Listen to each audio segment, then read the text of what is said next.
will this new development project be subject to ordinance 201038? And I think the answer is no, right? That's the housing, isn't it? Set aside or not? I don't know. This will be grandfathered in. Right. Yep, we thought so.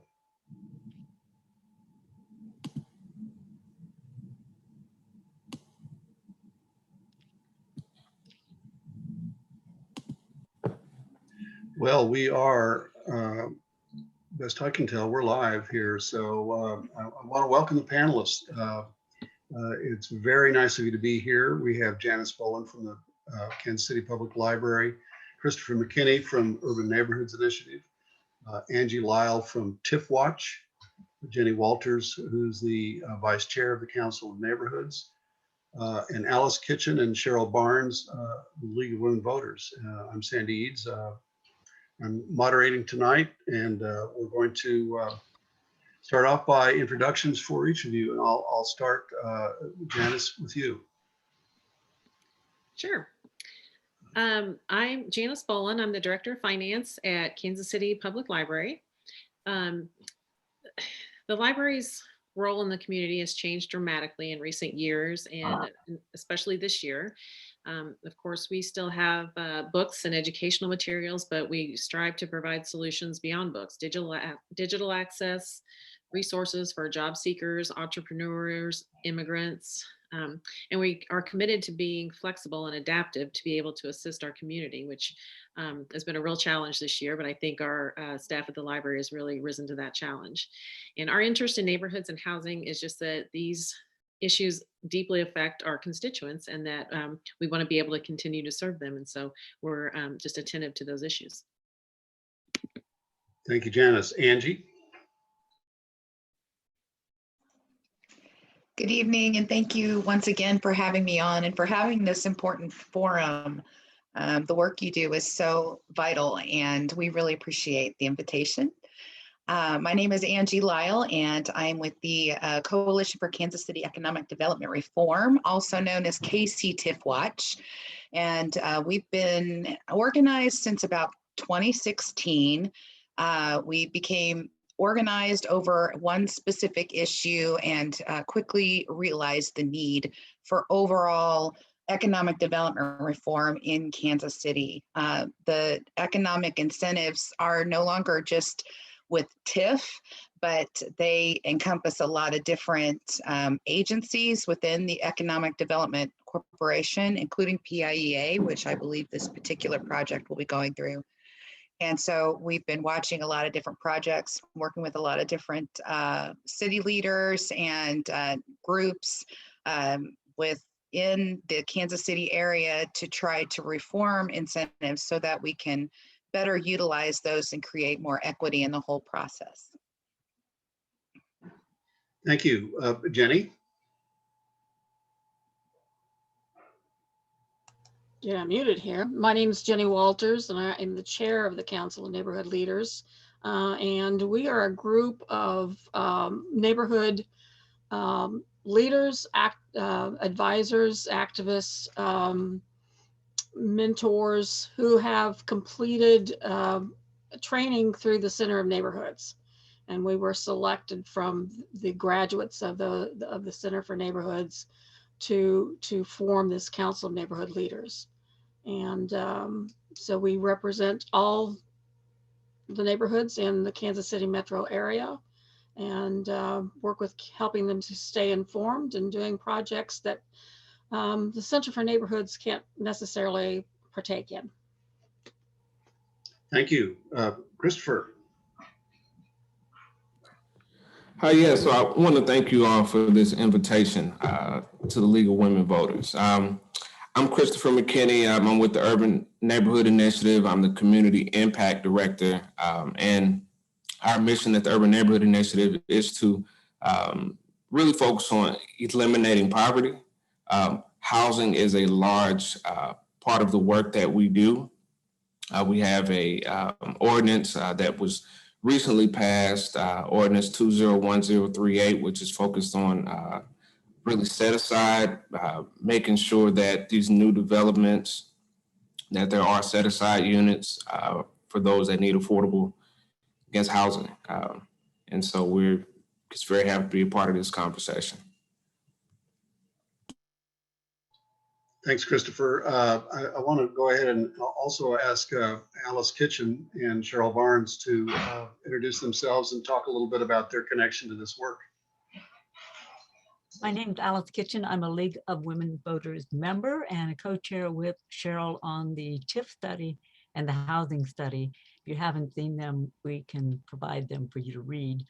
I think what's important about the League is that we bring to this city a citizen perspective. We care about the quality of life of our citizens. So we're interested in balance, quality, environment, and not so much about who makes how much money at whose expense.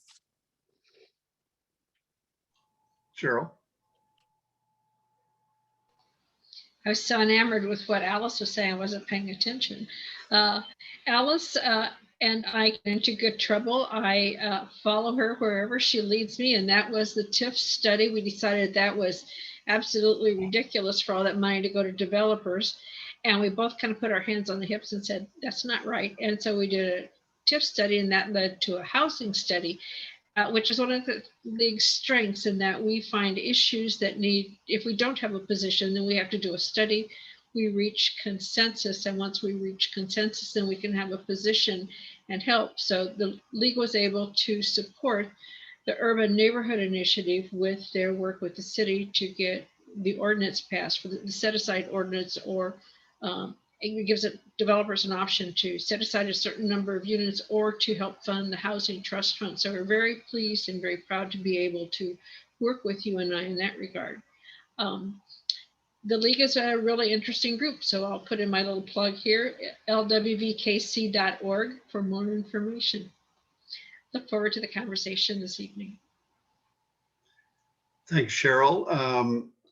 Let's start with Jenny, and I know you all touched a little bit on the overall process, but let's talk in more depth from each of your organization standpoints about your interest in neighborhoods and historic preservation or housing generally. So Jenny, if you want to kick this off, since it's kind of close to your work. Yeah, the Council of Neighborhood Leaders, we are each represent our area plans. And our area plans are very important to the development of our neighborhoods. They give us a guideline of businesses that we do and do not want, what our neighborhoods look like. And so that's very important to us, that we stay on top of those things, because the historical perspective in our neighborhoods, whether it's the particular way a house is built or the design of the buildings, is very important to a neighborhood. They either signify a certain event that happened in the neighborhood, or maybe it's something that reminds us of a previous area. And I think and I think the Katz building is one of those that reminds us of a previous era in our life. And so my interest with neighborhoods and the council's interest with neighborhoods is, number one, like I said, to be mentors to other leaders and advocates, and to make sure that neighborhoods know what their area plans say and what they want involved in their neighborhoods. And many times we don't take into consideration the historical perspective of a neighborhood. We don't take into consideration, we think, oh, well, it's an old building, so let's tear it down. And many times that's really not what the neighborhoods want.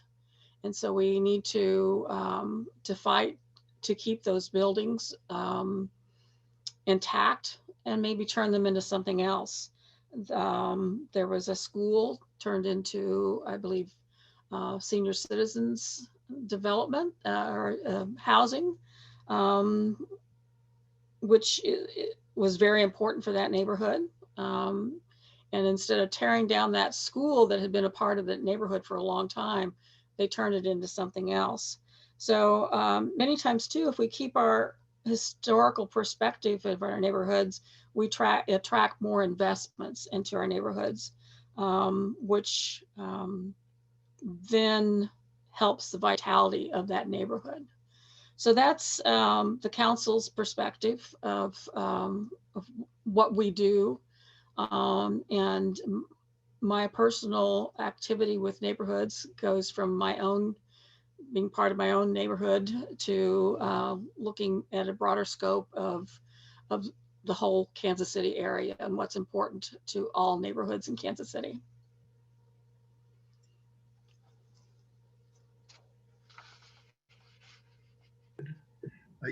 Janice, you touched a little bit on that in your opening remarks. Could you expand a little from your point of view? Sure. You know, I don't think the library has any, is really affected so much by directly by neighborhood activities or historic preservation, but I think our motivation comes from the pride of our community, and our constituents live in those communities and in those neighborhoods, and it's important to them. And the history of the city and the neighborhoods and the buildings is important to the people we serve. And so we've just kind of been drawn into kind of being a part of that. And we want to be a good Kansas City civic organization and give back to the city. And that's just kind of just being a part of that. So that's our motivation in terms of housing and historic preservation, those kind of things. Angie, your take?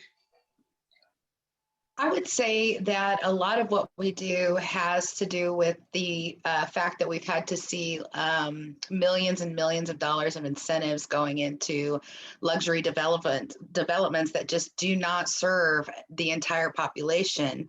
And we are very much connected to the work that Casey Tenants has done, and all of the work that is being done on the periphery of housing, and we support all of that work.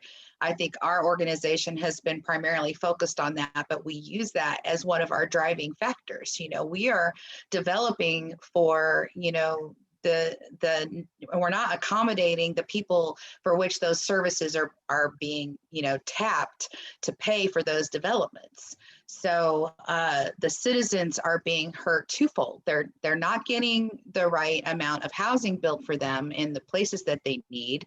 And that was the whole point of incentives. And then they're losing public services because of the money that is driven away from those coffers. So we're involved on that on a lot of different, I feel like it's very connected, but it's not direct.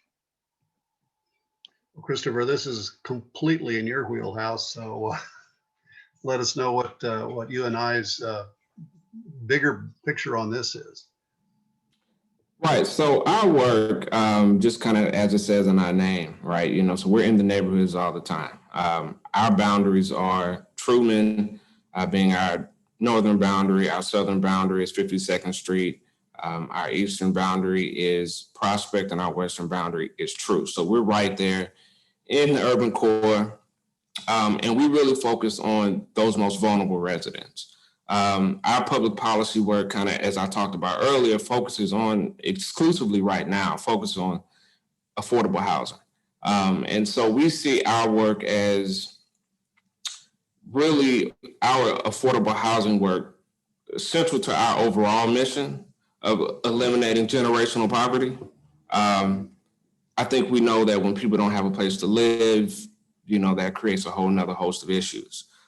And so we really try to put a large emphasis on housing in everything that we do, whether it be in our public policy work or in our minor home repair program or in the homes that we build.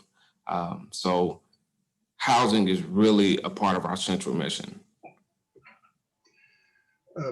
Christopher, let's stay with you for a minute here and talk about the importance of the set aside and the trust fund that we've seen come to bear recently. little background and how you see that going forward. So the Affordable Housing Ordinance is a effort that was Ordinance 201038, started about two and a half years ago. And it was intended to make sure that new multifamily developments, that they set aside a certain number of units for families at a particular income level. So the ordinance as it reads right now is 10% of all units in a multifamily development, 10% of those units must be designated for families that make 70% of the median family income. And then there's 10% that'll be set aside for families that make 30% of the median family income. So we were able to really kind of delineate that, which we really consider to be a really big success. We had a lot of pushback, especially sort of in those last days, but we were really able to move that forward, which we're very excited about. And so now we're in the phase of focusing on the Housing Trust Fund.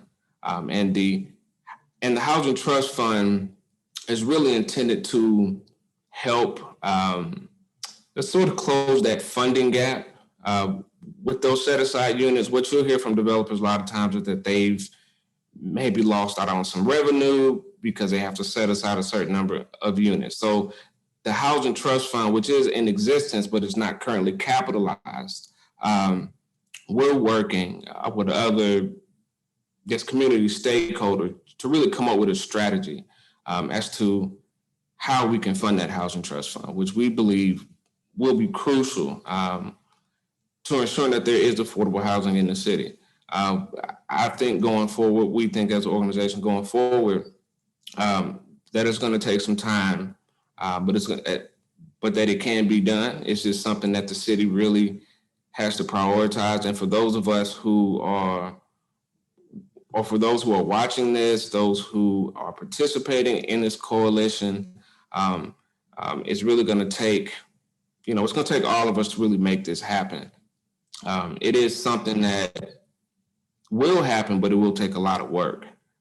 So at the UNI right now, we're really focused on trying to find a way to capitalize that Housing Trust Fund. I think you're on mute, Sandy. Thank you. Christopher, how much is 70% of the median income in dollar terms? Do you have a feel for that? 70% is, don't have the number right off the top of my head. I just figured it up, Chris. I figured 28,000, almost 29,000. I don't have the number right off the top of my head. That sounds closer to, I want to say the 30%, if I'm not mistaken. I apologize to the person that asked the question, but I don't have that number right off the top of my head. That's all right. Right now, and go ahead. Right now, we're looking. I'm looking at some numbers that Cheryl pulled together, and I believe what we're seeing is that the city's 5-year plan calls for 5,000 single and multifamily units. The Housing Authority manages about 1,900 public housing units at this point, and the average wait time for a housing choice voucher assistance is about 3 years, and there are some 7,000 on the waiting list. I could pose this question a couple of ways, but one of the ways you could ask it is, how does the Katz on Main proposal help meet the city's goal? Now, probably not, because it's grandfathered, and so there's no contribution to the trust fund by ordinance. But I'll ask a real poser of a question. For those of you who are familiar with PIEIA, is it possible to make that request as part of testimony? And would it have any traction? Guess is this question directly to me, Sandy? Well, it's to anyone. I should have made that clear. Anyone that feels like they want to weigh in on that. Do you think there's a way to see if this developer would make a contribution in advance of their requirement legally to do so? I think it would. I think that it would be great if people advocated for that. I'm not sure if we would necessarily get the results that we want, but I think it sends a message to our elected officials that is something that is important to the residents. Sometimes it's when you're advocating, sometimes it's not necessarily about the immediate benefit, but it's just about sort of sending a message that this is something that is important to me as a resident, to me as an organization, you know, as a stakeholder. So I would say absolutely. Anyone else care to venture a thought on that? I think it's always good to have as many people advocating at those boards as possible. And, you know, 9/10 of it is getting there and sitting through those long presentations and then, you know, having the time to spend. It's not always feasible for a lot of people. And I think that's one of the problems that we've run into chasing project on an individual project by project basis. It's time consuming to the individuals.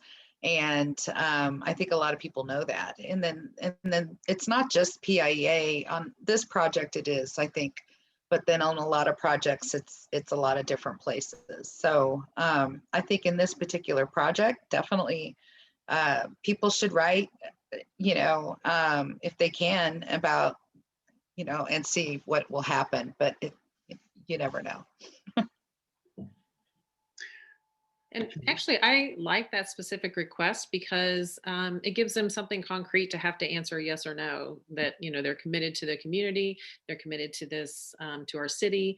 And so it's not just coming out against a project or not liking certain parts of a project. It's a specific ask of a developer to say, you know, here's what we think we would like you to do to contribute to our community, and just see what their response is. In full recognition that they're not legally obligated to. Right. And still, they have that opportunity. I think it's great. Angie, you mentioned something that, you know, came about. I think, I don't know if it was the mayor that proposed it or not, but to get rid of the plethora of tax incentive granting organizations and try to bring them into one so that there was a way to have oversight, to track, to apply uniform standards to, and so on. What do you think in that regard?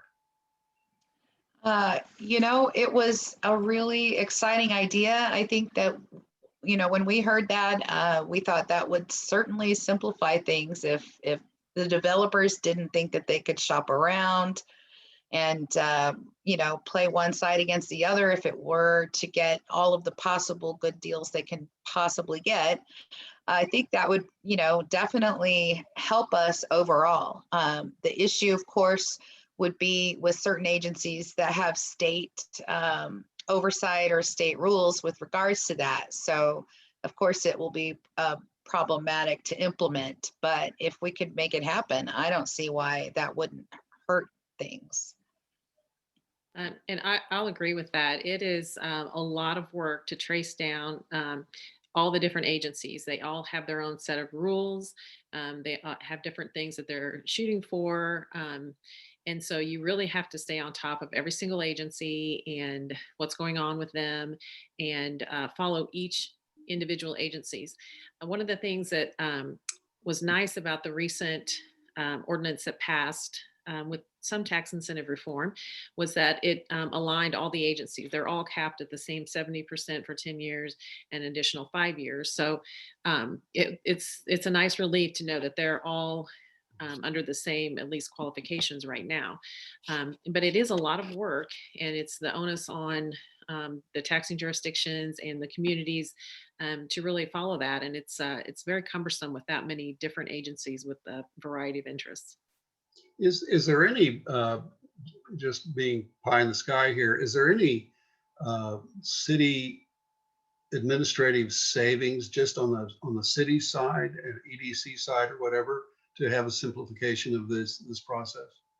Yes, because along with those agencies, each one has their own directors, their own staff, and then there's a whole nother staff just at the general level of the EDC. And so I would think financially, there's a lot of synergy to be had if you would kind of combine those and streamline those agencies. It seems logical to me. Any other thoughts in that vein? I want to mention something that Diane Cleaver sent through to help clarify the numbers we were looking for. She says the set aside ordinance is based on metropolitan area incomes according to HUD. The median family income is $86,000. So 70% of that would be 60,000, a little over 60,000. And 30% would be almost 26,000 a year. So those are the numbers that we were looking for. And thanks, Diane, for that. Let's see here if any other questions popped up. There's a long one. This one comes from one of the viewers.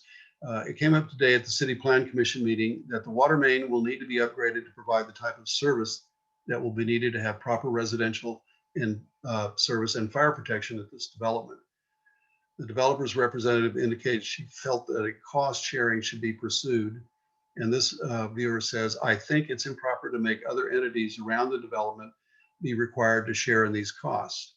The Katz development is likely to be receiving TIF as well as historic tax credits. It's not a good look. The developers would make its neighbors share in these costs when they're already getting a lot of incentives. Anyone like to throw their 2 cents in on that? I don't know that that request is going to get much traction. I think the commissioners alluded to that it being, not a request that they could really make of the city. But the idea was that the construction was going to tie into some possibly existing work around the other side of the building, and that potentially there should be some cost sharing in that. And that is why Roxanne is so great at what she does, because she's always finding the best deal for her clients. And I would probably not expect anything less of her if I was also a developer. Well, it struck me as fairly logical from her point of view as well, but it is a loop around the building that they have to build anyway. So I guess this depends on what share they take and what share they offload to some degree. Let's see, looking at some of these questions that Cheryl put together here. What are some of the elements? I'm going to let each one of you talk about this. What are some of the elements in a community benefits agreement that would you recommend between the developer, Lux Living, and this Midtown neighborhood? So this is a chance to be creative. Well, I would like to jump in and ask for a lifetime pass to the rooftop pool, because there's a lot of pools being built in Kansas City. And so I would wonder if the community benefits agreement would include a free pass for all Kansas City residents to use the pool and the parking, for that matter, since parking is going to be an issue there. But in all justice aside, I will say that definitely when I think of community benefits, I think of something that should serve all of the residents of Kansas City.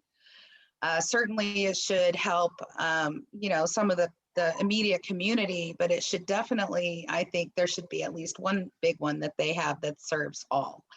And I'm like that with most community benefits agreements, but I've also been involved in a community benefits agreement that's not always something that can be actually enforced. And so that would be my other question, is how can that be enforced? How do you hold them to account to the community benefits agreements? And in this particular case, if there is one going forward, everybody should be thinking about that, because Lux might not always be the owner. Well, I'm going to share with you a scorecard that the league put together that Alice and Cheryl had as a part of their study, but I don't want to do it right at this minute, other than to say part of that study was accountability in all aspects, up front with the pro forma and the financial dealings, and at the back end with the performance and potential for clawbacks and holding them to account on anything they agreed to. And to the extent that agreements in the case of a CBA are very specific, then there ought to be a way to measure the outcome of that. So it just makes sense to have an auditable process in order to do that. So everybody else fantasize a little bit about a CBA you'd like to see. Janice? And I don't know that it would affect the library, of course, but we've heard that the actual apartment building is going up kind of behind the actual old drugstore, Right. and that they are using most of the drugstore will be used for amenities for the people in the apartments. So we would definitely like to see if they're getting public tax incentives, that especially that part of the building would have a much more community focused and be available for residents around the city, or at least in Westport, to be able to take advantage of. Right. Okay. Yeah, that's Cindy, that's what I was going to say too. If there are amenities, whether it's a coffee shop or a workout area, then at least the people in that neighborhood, in that Westport neighborhood, should be able to have access to those. I would think that would be important to the people in that area. This is a view that they had today during the presentation, and that amenity area, of course, is on the roof of the old Katz drugstore.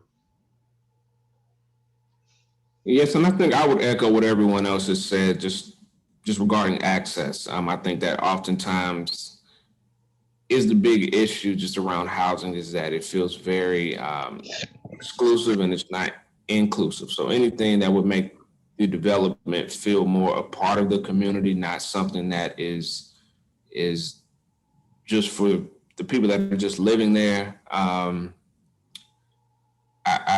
think that should be central to any sort of community benefits agreement. I know that from our perspective at UNI, we're always talking about mixed income communities, right? And on its face, that's about access, making sure that everyone has access, that this is not an exclusive property, that these are not exclusive projects. I think that we believe that a more inclusive Kansas City is a better Kansas City.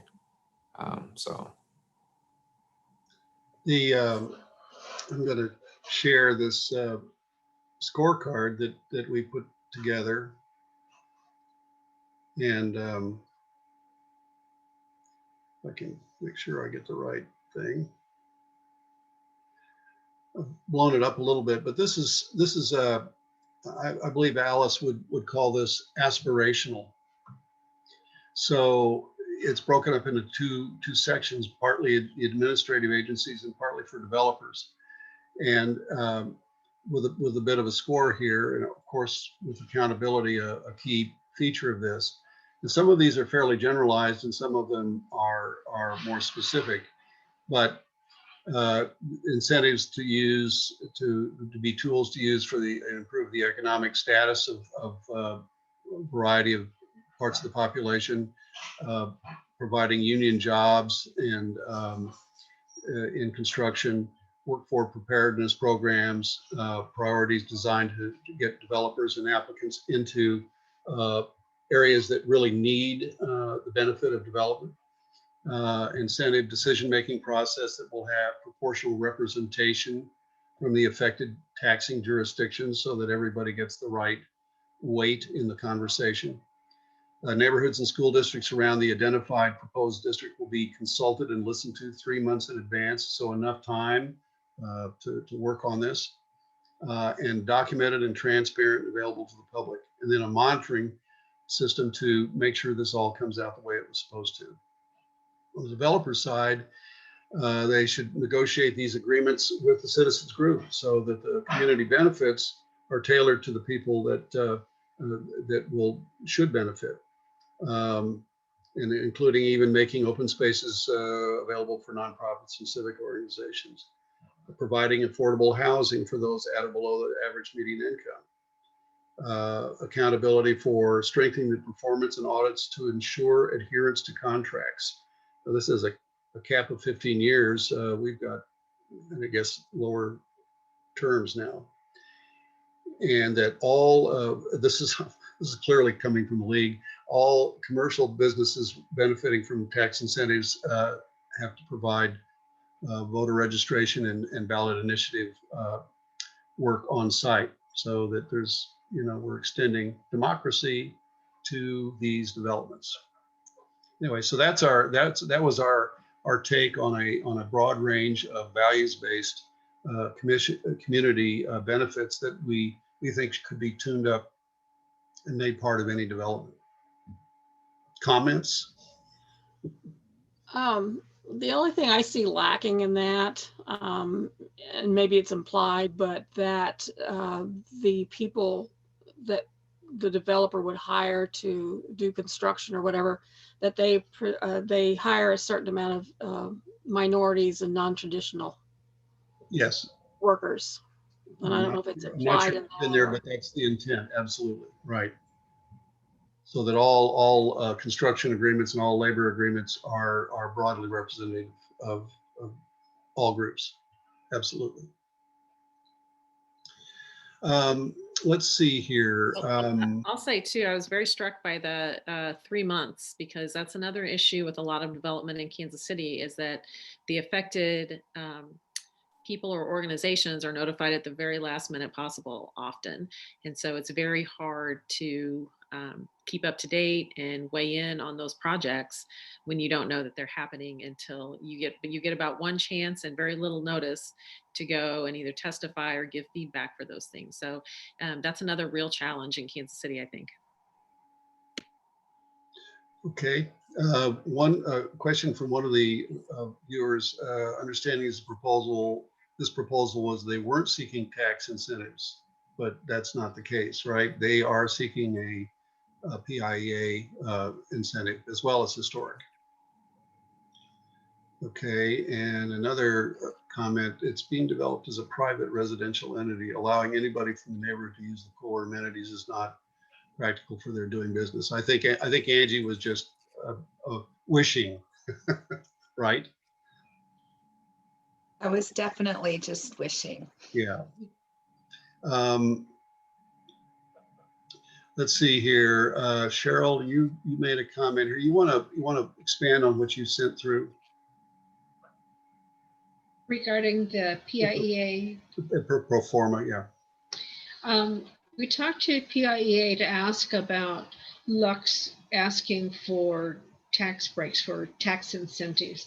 And what they told us was that they had sent out the pro forma to be analyzed by S.V. Friedman, which does a lot of the city's analysis on these kinds of projects.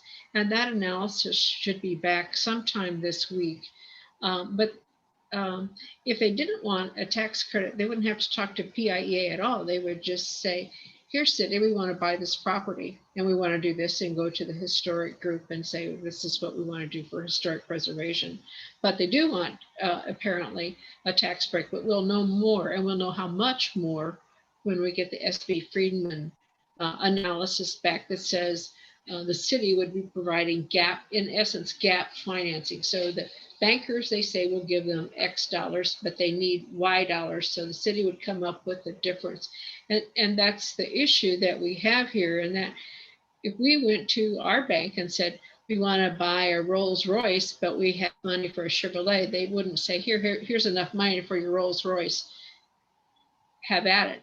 So that is the crux of the issue here, is that we're funding developers for what seems to be a very nice and a very responsible development, but perhaps they should lean on their bankers instead of PIEA and on all of us. the real shorthand version of some of this is to that but for test that says, but for incentives, this wouldn't be a feasible project. And I think that we all are concerned about the elasticity of that definition, that it seems to be able to be stretched to suit just about any circumstance. And that's where I think a lot of public suspicion comes from.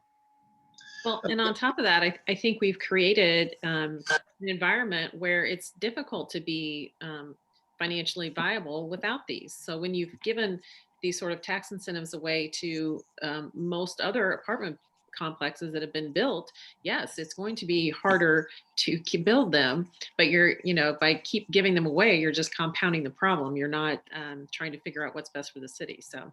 Right. I mean, you've got to go through some sort of financial withdrawal in order to get clean again. A viewer sends this question: has the Heart of Westport said they want to write a CBA? And I don't know the answer to that, and I don't know if anybody else may. I didn't notice Heart of Westport on the call today.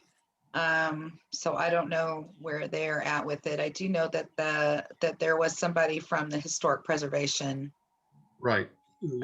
group that, yeah, they timidly accepted the plans, and they do feel that this would be the best possible scenario as far as revitalizing it historically. Our argument has been that, this area is already over incentivized. It's the point of incentives is to spur development, and development has already been spurred. And so we've got the light rail coming right down Main Street, and we've already seen all of those businesses expand along that route. And so, our position is that we should not be handing out tax incentives, especially in that particular area, because, you should be able to prove to a bank at this point that this value is worth it, that the property and the value is only going to go up from there. And also, we need to understand that when they say market rate, it's not necessarily market rate. To us, when we hear market rate, we hear high end, because that's what is being built. And if you look at the property not far from there, I think it's called the Wesley, and it is also a incentivized luxury apartment project not far from there. And you just walk down the street and you'll see all the signs out front where they're just begging you to move in. They've got move-in specials. They've got, decreased rents right now, and so they're having trouble filling those. And so I see that, at one end they're saying, well, we need this incentive because it's a risky project. But at the same time, it wouldn't be risky if you were trying to build actual market rate apartments instead of trying to make it so nice and luxurious in most of the cases. So I haven't seen what the finishings are going to look like. I'm excited to see what they're going to present at the PIEA meeting. And kind of on top of that, okay, to kind of build on Angie's point, another frustrating thing with the approach to incentives in Kansas City is that they don't really require market studies. And so you have all these individual projects of luxury apartments, and EDC and all these agencies have no idea what the actual market is and what the number of apartments that we need or that the market can bear. And so I think a very important step would be that the EDC or the agencies do an overall market study to know how many of these we need and grant incentives accordingly to worthy projects, not just hand them out and evaluate each individual projects. They need to have a more holistic approach to this. To kind of touch on something else that Angie said, just about guess incentives and just how they're used. I don't think anyone on the call is saying that incentives are bad. right? We're just saying that the way that they tend to be used does not seem to benefit everyone. And that is the perspective of you and I like as well, is that incentives did have a place downtown. They do have a place on the west side in some areas. But we need to really examine how those incentives are being used to spur development in other parts of the city. And so I think Angie brings up just a really, really good point that area has been incentivized. There's a lot that's already going on. So let's redirect some of those incentives to areas that really need it. I think a lot of these places have become self-sustaining from a market point of view some time back. And you're right, they're the momentum to keep incentivizing and in them is needs to slow down a bit. I have a comment here from someone that's interesting to me, if I can find it. Are there any reforms, and this group may or may not be able to address this, are there any reforms to address the needs of schools that are disadvantaged by the deferred taxes for developers? So this is more focused on what happens when money moves away from Kansas City Public Schools. Yes, there are. I cannot go into detail about that, but just to answer the question, yes, that there is an effort just to address that. Okay. But I think that's happening at the school level. I don't think, certainly not developers of the city are contributing anything back to the schools, because I know the amount of money for the school district, Kansas City, Missouri school district, and the tax incentives affect all the area school districts, but Kansas City, Missouri takes the brunt of those. And to the tune, I think the last numbers was like $38 million. And so I'll agree with what Chris said earlier, that no one's against development or worthy tax incentives, but when you're talking about that kind of money being taken away from the kids and the education of our children in the schools, it makes a real difference. And I think there needs to be a much more thoughtful process in how we hand those out. So the statement "but for" could be there would be some improvements to the public schools, but for the tax incentives siphoned off to developers. Okay, let's see. There's another couple of questions here flowing in that are good. But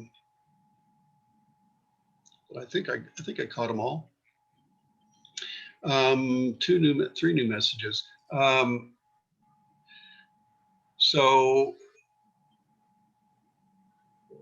this person mentions, I'd support incentives for Katz if their proposal was primarily for low-income renters instead of high-income renters. Is this a possibility? Anybody want to speculate on that?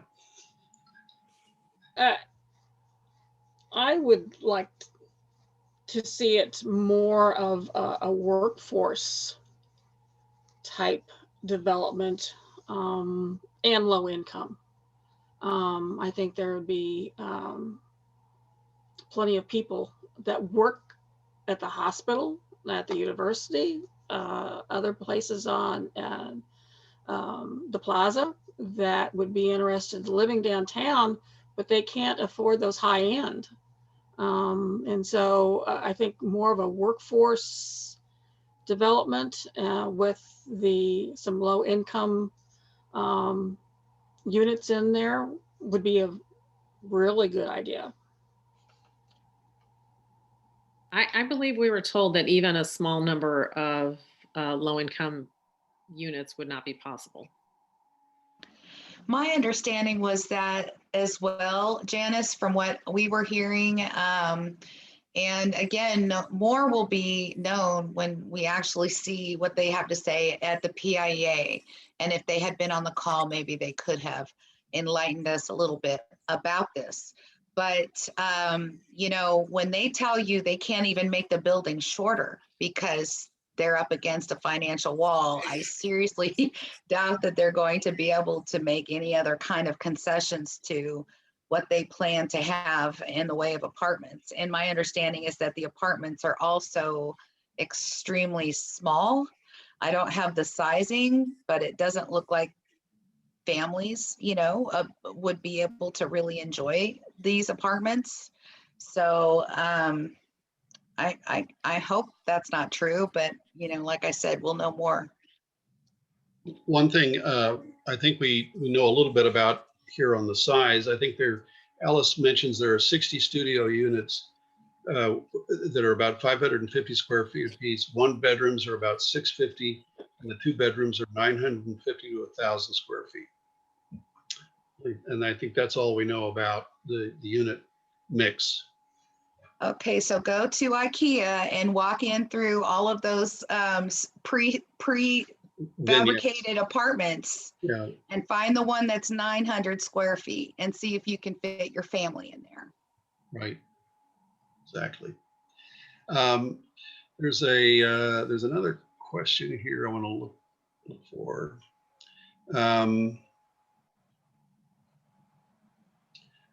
One question is, if we want to, who do we contact to request no TIF or no tax abatement for this project?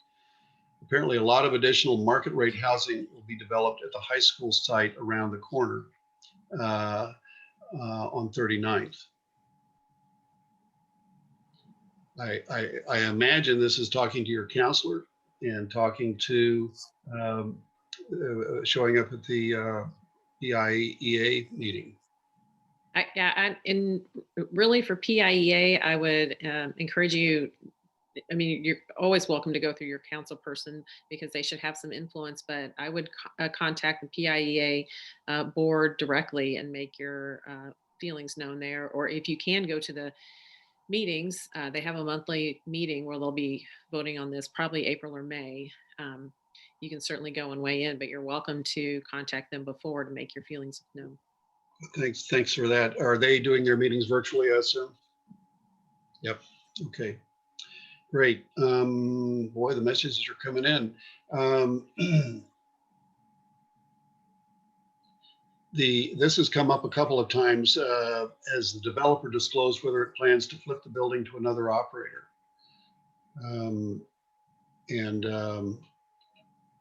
There's been other comments along those lines. In St. Louis, they've done the same thing, selling them off year out.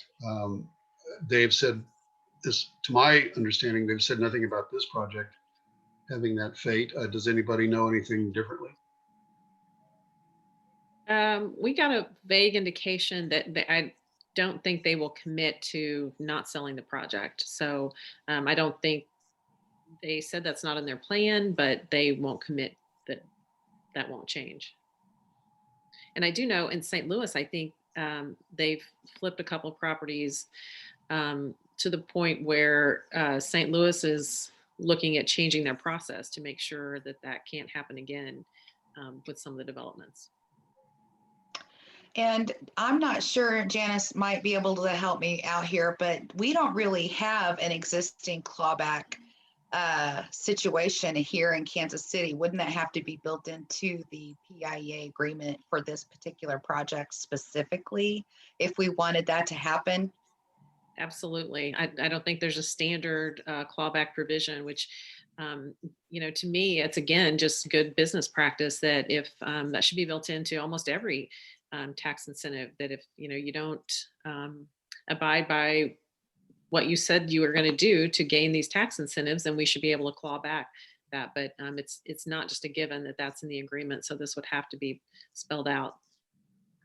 So that might be a good specific ask. I know we were talking about that earlier on our call as far as specific things that we could give them, to hold them accountable to the process, which is that, if Lux decides to sell and we have an unknown operator in the mix, then we should have the right to claw back any incentives that we've given. What happens if they become wildly successful? Should we get to share in the upside? think we should have clawbacks then too. Well, I would call that, yeah, I guess that's it. But I would like that Call on that less all a of our clawback agreements. than a, Yeah. I don't know, a bonus, a benefit, something, you know. Mhm. But I'm not an expert at all on these incentive processes, but as business dealings, it seems to me like the city hands it away and then is at risk from then on, and has no upside or no protection against risk uh, after the horses left the barn. So just doesn't And make I don't think you have to look any farther than the Waddell and Reed project to know that that's the case. just unbelievable. Yeah, they fill that up with a bunch of Zoom stations. Anyway, so let's see here. We're getting through our questions. Angie, I don't know if you've expanded on this very much, but just broadly, the effect of tax abatements across all the jurisdictions, mental health, you name it. How do you guys see that in your world? Well, the biggest impact that we see is with the school district, as Janice mentioned. Kansas City Public Schools loses, I don't know, somewhere around $30+ million a year to incentives, and every year their budget seems to have to shrink rather than grow, which is also to what incentives are supposed to do for our city. And the overall effects of that are, the inability to really negotiate better agreements with different services that we need. We've had to modify our budget several times to trim, all these different things that we've had to do. And a lot of the schools don't have, what you would call like wraparound services that some of their northern counterparts have. And, it's just like a trickle down, it happens with all the schools in the Kansas City Public School District. So we have kids who don't necessarily get music classes. We have kids that don't necessarily get to do, all of the sports that they want to do. We have shared sports with a lot of schools. So, they do the best they can. I think they've done a really good job. And I'm really happy to see that we finally got some relief with the reform measure that we just had passed. But, it is getting dire for the school districts if we hadn't done that. They're really, really suffering. And then it also affects our Jackson County Mental Health Fund. So these are residents who really need help with the high stress that this COVID environment has created. We have an increase in, teens who are extremely stressed out and suffering from anxiety. And, we just don't have the same amount of services that we could have offered because of all of this. And it's been going on for so long, it's just this little bit has built up over the years. And then as Janice can attest, we just had to pass the bond, or the tax for the library because they were also suffering from, the loss of funds over the years. And it didn't seem to matter because everybody kept saying that, it'll eventually roll over. But then when a project would come to end, we would watch them try to, start it up again. We've seen double TIFs offered in some cases. We've seen rollover situation where they'll try to take that money and put it into another fund. So you have to really watch where all of that funds go when it really does roll off, which is basically 2 generations of kids, by the way, you have to wait. So anyway, the district has suffered for a really long time because of this. And that was one of the reasons why I got involved, because I have kids in the district. So you really described the ripple effect that none of these impacts just reside in each jurisdiction. They really they have their effect there, and then they touch every other jurisdiction as a result. Mm-hmm. Uh, Well, and then you see Janice, parents go moving ahead. out of the district because they don't have they don't feel like they can get into the one or two schools that actually have, the services they need. And so it hurts the city in the long run because we can't really retain the families. Well, and housing insecurity and the amount of moving that people do really affects Mhm. school communities. It's a real drag on children's development, and I've seen that myself. Janice, you I had was going to say for the school district too, they kind of are hit on both sides because um, around these projects, for instance, in Westport, that'll just add to congestion and infrastructure needs. And so their families are going to have to deal with those things with tax money that they've given up. And then also they're trying to find their students' families housing, and they can't find it. And so they're being hit by both the struggles that the additional development brings and having to give up tax dollars to fund those. And reductions at the state level, let's not forget. Well, right. and I can say for the library too, I mean, that's one of the questions I hear a lot from certain council members that, how do these tax incentives or tax abatements really affect you? And I know it's a little more complicated from the school district because they do have state funding. And so, it's a complicated calculation, but for the library and mental health, it comes directly out of our revenue. It affects our bottom line just directly. I mean, that's revenue that we've given up, like 15% of our revenue. If we had all the tax abatements that we were collecting, that'd be a huge windfall for the library. And again, I want to stress that we're not against development, and we understand that tax incentives have a place and are an important tool that we can use to improve the city, but there needs to be a much better approach and holistically, and have all these affected agencies weigh in more with how it's actually affecting that and what it's actually doing to our community. Janice, Angie alluded to the tax that you guys successfully passed. Link that to the incentives issue. Yeah, like I said, the tax incentives come directly out of our revenue. So we were lucky to go a number of years without having to ask for a tax levy, I think over 20 years.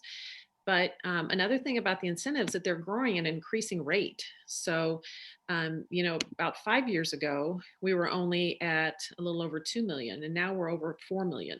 So they're, and I know the same is for the school district. It's growing exponentially. It's not leveling out or abating. The amount that we're giving up is growing exponentially. And so we felt very fortunate in 2018. We went to the voters and asked for a tax levy. And I know Mid-Continent Library did the same thing over the past couple of years. And it's very gratifying to know that our taxpayers value the services that we provide and that we're a part of this community and that they value that. And so to me, that just speaks more loudly that the community wants these services, and maybe leaders need to take a different approach or look more holistically at the way that tax incentives are handed out so that we're not having to do tax levies for our people.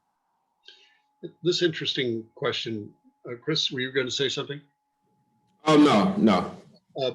This question popped up based on Angie's recent comments. These impacts that Angie is describing are exactly why Northland councilors should not be able to vote on tax abatements in KCMO.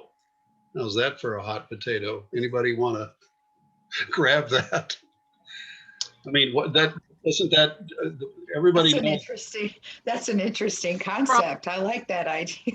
Well, Well, from being from the Northland, I would say then the ones in Jackson County should not vote then on incentives for the Northland. So you can look at it both ways. And there's 4 council people from the Northland and 9 from south of the river. Mm-hmm. So that's this centers on the school, right? The school district is up there is not subject to any hit based on incentives. Is that correct? No, their districts, North Kansas City gives up a fair amount, as does Park Hill. Yeah. Everybody has. Do they have an option to opt out? They have an option to offset with a sales tax. Usually there's like a sales tax that's set up to offset that, right, Janice? It's a little more complicated in other areas of the city, so I'm not as familiar with that, but I know it's handled differently. Mhm. Well, And they have at least some degree or way of protecting themselves from the degree of impact. some, but they do still give up tax due to tax incentives. I can tell you that. So I Okay. I think this brings up an interesting point though of you don't want to pit different areas of the city Mm. against each other, and that's not the holistic approach that I think would benefit the whole city. And I do think it's an interesting point, like um, when the city gets to vote on these things, they are giving away some of their own money, but mostly they're giving away someone else's money. And so it's much easier to vote on something if you're not giving away your own money. And so I would hesitate. I feel like the council needs to be united in the front that, they should be careful about that, because everyone needs to feel like it's part of their money and it's part of their community. It's affecting their community as well. So Well, it sounds like to me too that we need to look at adopting the healthy community philosophy, and that is considering the community as a whole and how it affects the whole community, whether it's good or bad, and not if it's aimed to a specific group or an issue. So I think we would, if we could adopt that healthy community philosophy in making some of these decisions. That's probably kind of a utopian idea, but I think there would we would have a nicer city if we were considering everything and everybody and how it affects people.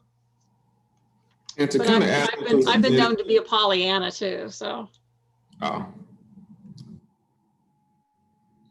okay, sorry about that, Jenny. No, I was just saying to add on to what Jenny was saying, just and she said that, that's kind of a utopian idea. I think we have to not look at it that way, and we have to look at that as a possibility, to look at our tax incentives, to look at our public policies in that way. How does it affect, I think, everyone? A lot of the issues that we face today as a city, as a country, really comes from the fact that when policies were created, they did not take into account, everyone. It was a certain part of the community. And so, I guess just to say to Jenny that, that is not utopian, it's something that has to become our reality. Well, when we don't, we just go more towards, well, maybe what we are now, and that's the inequity between the rich and the poor. And so if we want to solve the one issue, then I think we need to be more equal, equity and more healthy community focused. I used the word a minute ago on Alice's behalf about our scorecard being aspirational, but that's really the case. If we don't aspire, and Christopher, you're dead on, if we don't aspire to these things, if we continue to accept, well, that's kind of the way it's always been, we're doomed to have that. So I think we should reach for things that are much more broadly community based. And I really like the fact that somebody brought up the idea there's a north and south uh, potential for different kinds of conversations that needs to be addressed before it gets any more entrenched. It's a real critical issue. I will tell you that in the league, for example, our membership is mostly Center Kansas City. We have members in Jackson, Clay, Platte counties, and we're really making a point of reaching out to the members there and having more events there.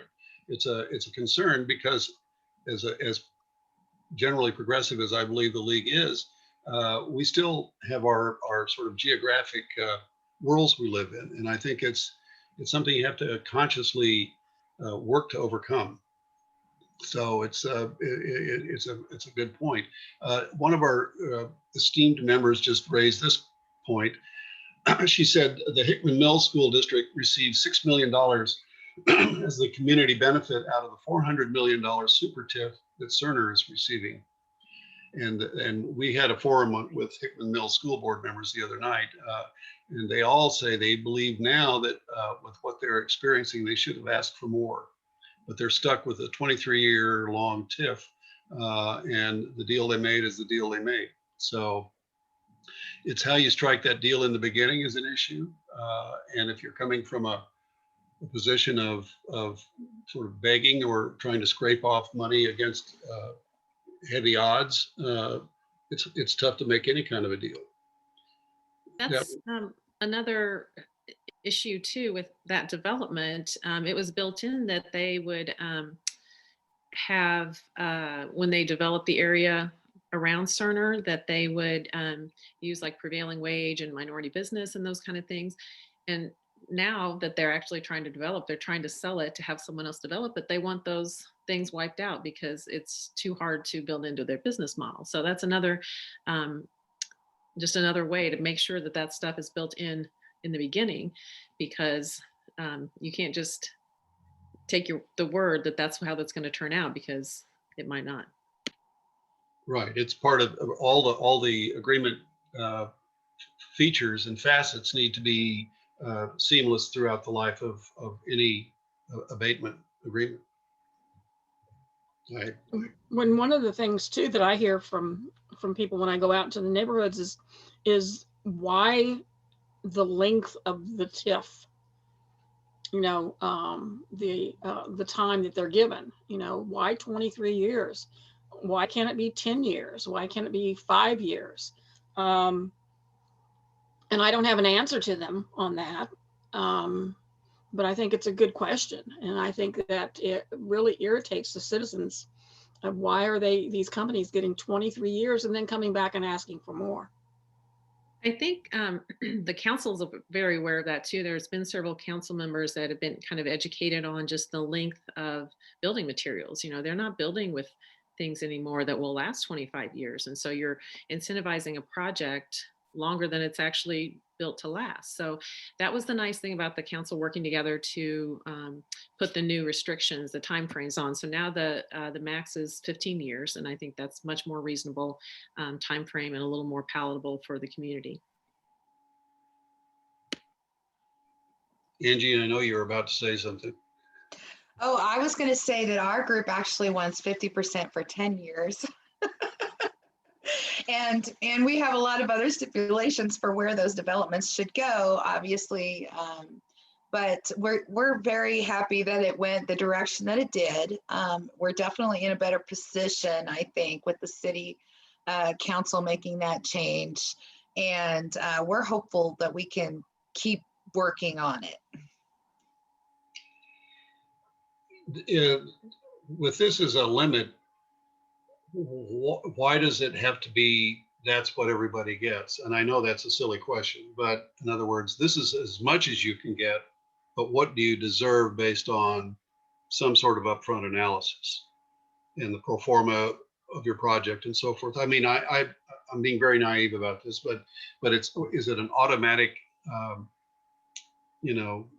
level of incentivizing that you're allowed? Rhetorical at this point, but yeah. Janice? I do think we brought that up a lot during the incentive reform project, and I know the school district did specifically as well, that just because this is the cap, don't expect us to just not challenge any project and say everyone gets that, because even though it's the cap, not every project is worthy of even that amount. So the taxing jurisdictions, I know, will still continue to weigh in on projects that they don't feel are worthwhile. Let's see here. Cheryl, what have I left out?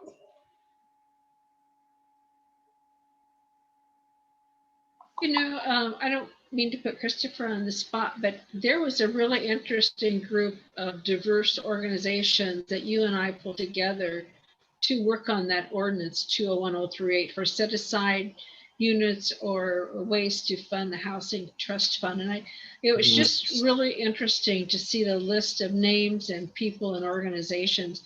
And I'm guessing, Angie, some of those probably are part of your coalition too. And I'm guessing you could have been on the that letter too. But it's just interesting that we are all concerned about housing, and we are all concerned about where these dollars go and how it seems like tax dollars are being misdirected.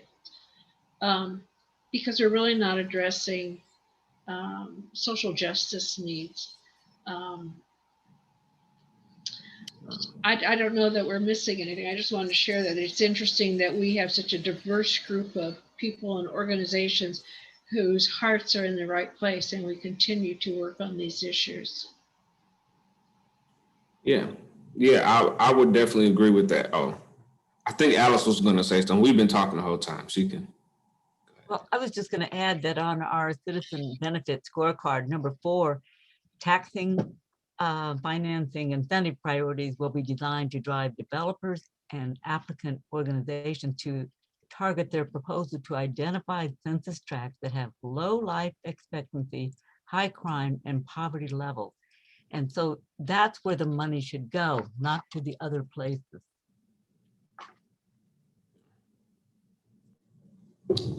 And to touch back on what Cheryl was saying, I do think that that's very exciting that we have coalitions that are coming together to work on these issues. It's not something that one civic organization is going to be able to solve. It's not something that government can solve by themselves. It's something that we're going to have to work together just to figure out.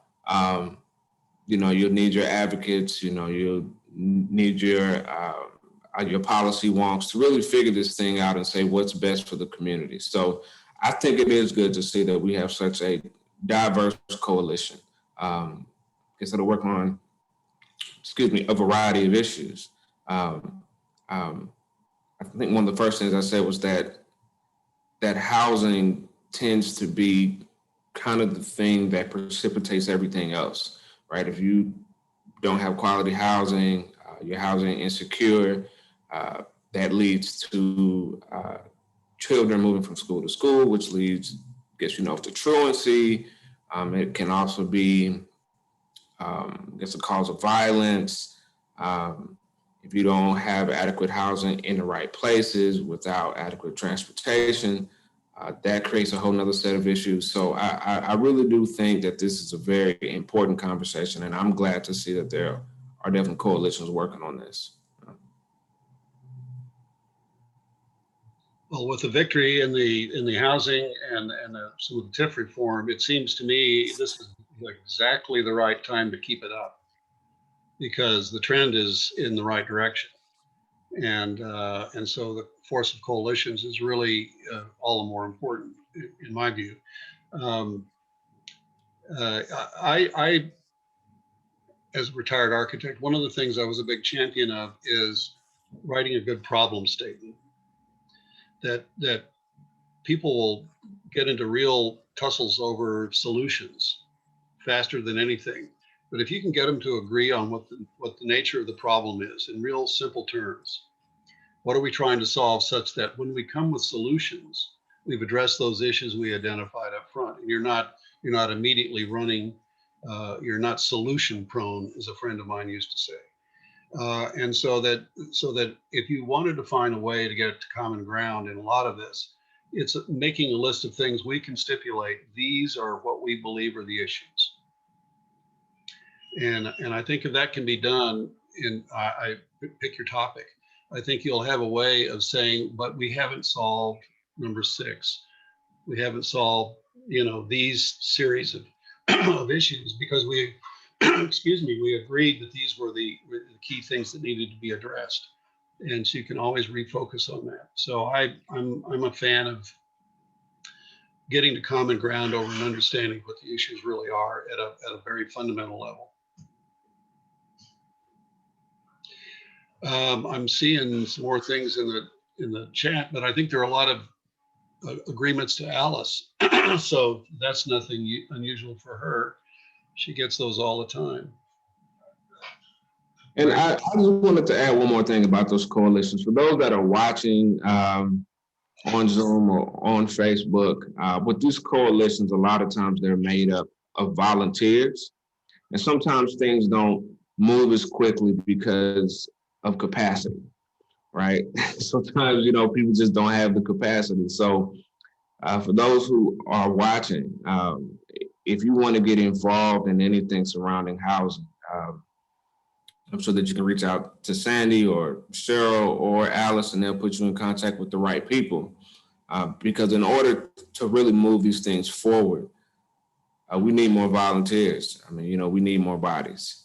So, just kind of wanted to put that out there. This is all, or at least a majority of this work tends to be volunteer led.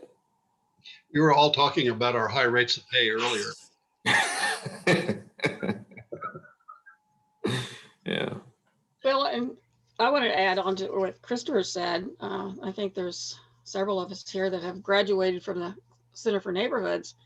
And anybody listening or watching, I would encourage them to contact the Center of Neighborhoods and talk to them about their cohorts, because that's how I got started in doing this work with neighborhoods, is because of the cohort that I attended, and I learned so much, and I met so many people from, like I said, I'm from the Northland, so I met so many people from different parts of the city that made me want to set up and say, hey, this needs to be taken care of.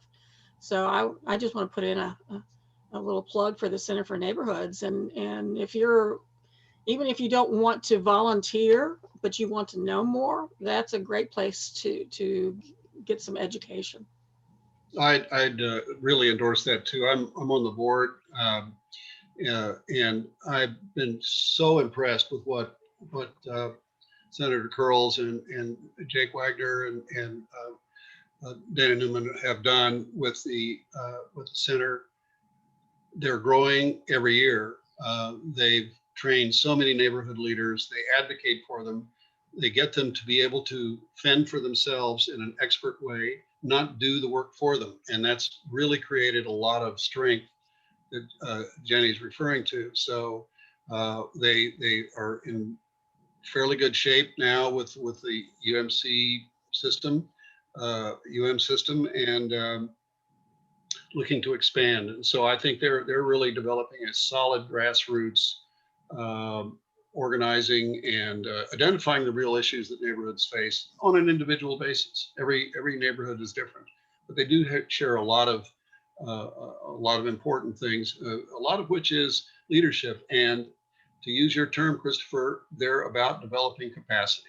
That's really one of the chief missions of the Center for Neighborhoods, is developing neighborhood capacity through leadership development. So, the world runs on volunteers, but boy, no one's getting rich off of it. Well, any closing remarks from anyone? Because we're close to our end time, and we don't have to go past that time if we don't want to. Last thought. Just say thank you. Thank you for the invitation. I know I learned a lot tonight, and I hope some other people, learn some things as well. So I just want to say thank you. I agree. Thank you so much for this opportunity. I think it's a real valuable time for the community to hear this. So I appreciate the chance to be here too. I would echo that thanks and invite everyone to visit our website at kctiffwatch.org for more information on what we're up to. We're always happy to have an extra sign holder at City Hall. So come on in. Well, this group could get together again in some form or fashion for some other reasons. I really want to thank Alice and Cheryl. It wasn't the TIF study or the housing study or the other studies they did. It was really them organizing this around this particular project, but it really was a way to examine what we all know are big issues for the city. And so Alice and Cheryl, thanks so much for doing this. And I just want to say my thank you too for being, I'm like Christopher, I've learned a lot tonight and myself, and appreciated being invited to participate. Thanks very much. Y'all be safe. Let's hope for no snow this week. Something like that was showing up on my phone. I don't know why. No tornadoes. Buds on the trees. Maybe that's why. I don't know. Anyway, thanks everyone. Good night. Thanks. Have a good one. Bye-bye. Aye.